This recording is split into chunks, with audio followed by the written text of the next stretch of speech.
All right, we're back on J. What do we have here? We have a puck. It's going to slide across, no friction, slide up a ramp. Then we have a wheel that's going to roll up the ramp without slipping. Okay, so here's some free body diagrams. We can see our got this. These guys like doing what I do, is like showing you side by side the thing we already know next to the new thing. So what do we have here? We have a normal force coming up from the plane where the So notice the normal force on the puck is from the center of mass, as is the force of gravity, but the normal force for the hoop comes from the bottom of the hoop, not from the center of mass. And that we have a frictional force um, gripping the hoop to get it up the ramp, and we are saying that there's no frictional force or it's negligible on the puck. So isn't that interesting? Is if friction acting on the wheel static or connection? So that's something that people always get wrong. Is they would think, well, it's moving, so it's kinetic. But remember, we're talking about the condition of the friction, and so the reason they're saying it's static is because at that moment in time, the wheel has to be stuck to the ramp in order for it to move forward. If and kinetic friction would be where things were sliding against each other. So the wheel is never actually sliding against the ramp. It's always, it's got a, every moment it's got a different piece of it stuck to the ramp, but there's always a piece of it stuck to the ramp at that moment due to friction. So I know that that is super confusing for people to understand, for me as well. Why does the friction point up, even though this is not the direction the wheel? Because the wheel is pushing back, right? The wheel has to push back on the ramp in order to go up the ramp, right? It's if the wheel had little tiny friction feet on it that were just kind of grabbing the ramp and pushing itself up the ramp, right? Then the pushing is going down the ramp, so the friction is always opposing that, so it's going up the ramp.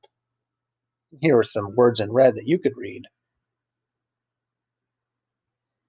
Oh my God, we're still on J. Boy, these things are long. Okay, so at some point they will both come to rest. The wheel takes a longer time and travels a longer distance up its incline. Why? Well, they have the same forces on them. The wheel has the frictional force pointing in the direction of motion, so the total acceleration of the wheel is smaller than the cart. This means that it takes more time to slow and travels a longer distance up the ramp, right? It's got friction is helping it get up the ramp because the friction vector is pointing up the ramp. Okay, they have the same speed and the same translational energy at the bottom of the ramp. The wheel's also rolling. It has less rotational energy. In addition to its translational energy, it's more mechanical energy at the bottom of the ramp. It'll have more potential energy. So it's got two kinds of kinetic energy at the bottom of the ramp. It's got kinetic energy and translational energy. It's got rotational and translational, and both of those kinetic energies are going to get turned into gravitational potential energy at the top of the ramp. So because it's got two kinds of kinetic energy at the bottom of the ramp, it's going to have more energy at the top. They have identical force normal acting on them directed down the incline, identical parallel forces. If the frictional force in the wheel is 75% of the strength of the parallel force of gravity, the cart travels L. How far does the wheel travel? Oof.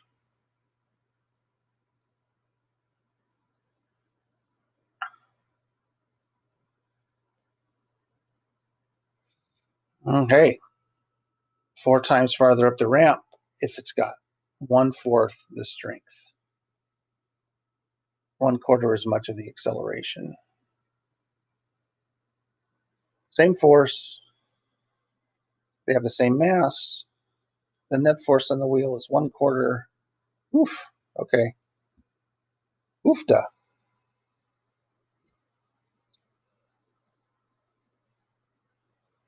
Let's just read this silently together.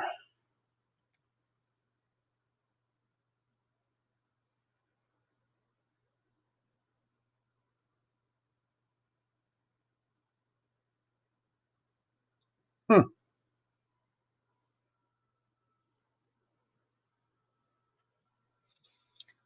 Okay, so the wheel is like, so we got this wheel and then we got it spinning right up in the air, and then we're going to drop it on the table. And you can imagine this happening, that for some increment of time, it's just kind of do a little spinning on the table until it grips the table, and then it starts rolling on the table after it gets its grip. So we're going to draw a diagram, and we have the force of gravity from the center of gravity. We have the normal force from the bottom of the wheel. We have the force of friction. So that makes sense. Why does the center of mass of the wheel increase in speed and the rotational decrease? Well, so the force of friction is producing a torque about the center of mass, reducing the clockwise rotation. And so we're not getting any torque from the force of gravity, normal force. So basically what we're doing is that frictional force is converting our rotational motion into translational motion. So the wheel, right, was just spinning in the air with all this rotational motion and no translational motion. When it hits a table and gets its grip, the rotational motion is being converted into straight line motion, and so it has to have less translational motion in order to pick up translational motion. Less rotation, more translation. Oh my God.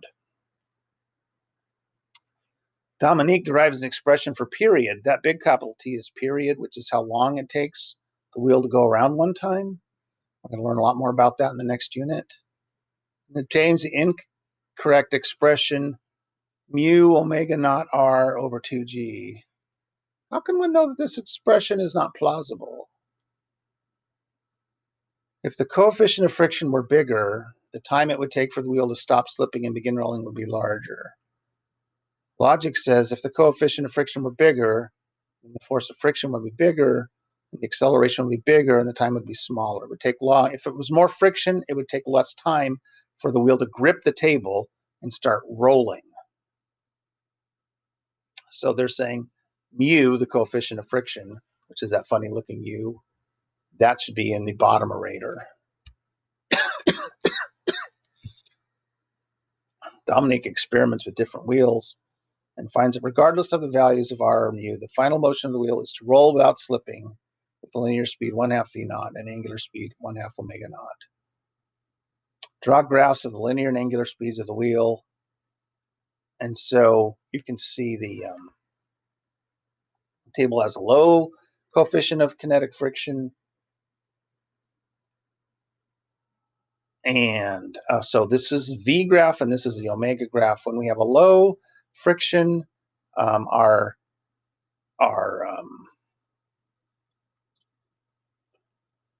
we start off um, getting up to speed with our translational velocity. So it takes longer to get up to speed, right? So this increase in velocity is lower, but then we finally get there. Then if we had a high friction, we get up to speed quicker, and we get up to that final speed sooner.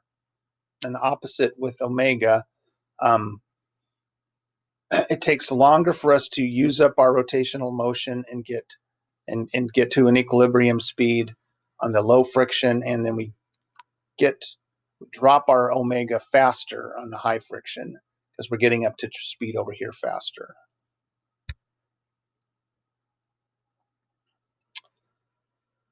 Okay, so we are changing topics, and now we're going to be talking about planets going around stars. So I'm going to just stop sharing and create a new video for these planet worksheets.